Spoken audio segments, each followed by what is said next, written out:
Hello അസ്സലാമു അലൈക്കും, welcome back to Pavas kitchen. ഞാനിന്ന് വന്നിട്ടുള്ളത് ഒരു കിഡിലൻ ടേസ്റ്റ് ആയിട്ടുള്ള ചെമ്മീൻ പുരട്ടിയ റെസിപ്പിയുമായിട്ടാണ്. അപ്പോൾ പെട്ടെന്ന് തന്നെ നമുക്ക് വീഡിയോയിലേക്ക് പോകാം. വീഡിയോയിലേക്ക് പോകുന്നതിന് മുമ്പായി എൻ്റെ ഈ ചാനൽ ആദ്യമായിട്ട് കാണുന്ന കൂട്ടുകാരെങ്കിലും ഉണ്ടെങ്കിൽ പ്ലീസ് ഒന്ന് സബ്സ്ക്രൈബ് ചെയ്ത് സപ്പോർട്ട് ചെയ്തേക്കണേ. തൊട്ട് കാണുന്ന ബെല്ലൈക്കൺ കൂടി പ്രസ് ചെയ്താൽ ഞാൻ അപ്ലോഡ് ചെയ്യുന്ന എല്ലാ വീഡിയോസും അപ്പോൾ തന്നെ നിങ്ങൾക്ക് നോട്ടിഫിക്കേഷനായി ലഭിക്കുന്നതാണ്. അപ്പോൾ ശരി, നമുക്കിനി വീഡിയോയിലേക്ക് കടക്കാം. ചെമ്മീൻ പുരട്ടിയത് റെഡിയാക്കാൻ വേണ്ടി ഞാനിവിടെ ഒരു ചീനച്ചട്ടി എടുത്തിട്ടുണ്ട്. ഇതിലേക്ക് 1/4 കിലോ ചെമ്മീൻ കഴുകി ക്ലീൻ ചെയ്തത് ഇട്ട് കൊടുക്കാം. ഇനി നമുക്കിതിലേക്ക് 1 സ്പൂൺ ഇഞ്ചി വെളുത്തുള്ളിയും ചെറുതായി അരിഞ്ഞത്, പിന്നെ കുറച്ച് കറിവേപ്പില, പുതിനയില ഇതെല്ലാം ചെറുതായി അരിഞ്ഞതും ചേർക്കാം. പിന്നെ ഒരു 3 പച്ചമുളക് കൂടി ആഡ് ചെയ്യാം.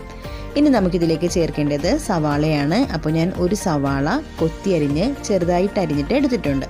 ഇതൊഴിച്ച് ചേർത്തതിന് ശേഷം നന്നായിട്ട് നമുക്ക് മിക്സ് ചെയ്തെടുക്കാം. സാധാരണ നമ്മൾ ചെമ്മീൻ കറിയോ ചെമ്മീൻ റോസ്റ്റൊക്കെ വെക്കുമ്പോൾ സവാള ആദ്യം വഴറ്റിയെടുക്കും, അതിനുശേഷമാണ് ചെമ്മീൻ ഇടുന്നത്.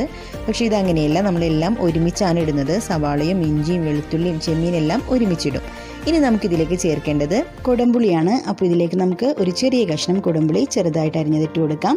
പിന്നെ നമുക്ക് 1/2 ടീസ്പൂൺ ഉപ്പും 1/4 ടീസ്പൂൺ മഞ്ഞൾപ്പൊടിയും 1/2 ടീസ്പൂൺ കുരുമുളക് പൊടിയും ആഡ് ചെയ്ത് നന്നായിട്ടൊന്ന് മിക്സ് ചെയ്തെടുക്കാം. ഇനി നമുക്കിതിലേക്ക് 2 സ്പൂൺ വെള്ളവും ആഡ് ചെയ്ത് നന്നായിട്ടൊന്ന് മിക്സ് ചെയ്തെടുക്കാം.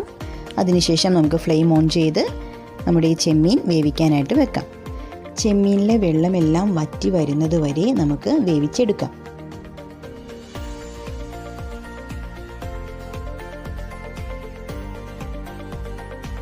ഇപ്പോൾ ചെമ്മീനിലെ വെള്ളമെല്ലാം വറ്റി വന്നിട്ടുണ്ട്. ഇനി ഇതിലേക്ക് ഒരു 3 ടേബിൾ സ്പൂൺ വെളിച്ചെണ്ണ നമുക്ക് ആഡ് ചെയ്ത് കൊടുക്കാം. അതിനുശേഷം നന്നായിട്ടൊന്ന് മിക്സ് ചെയ്തെടുക്കാം.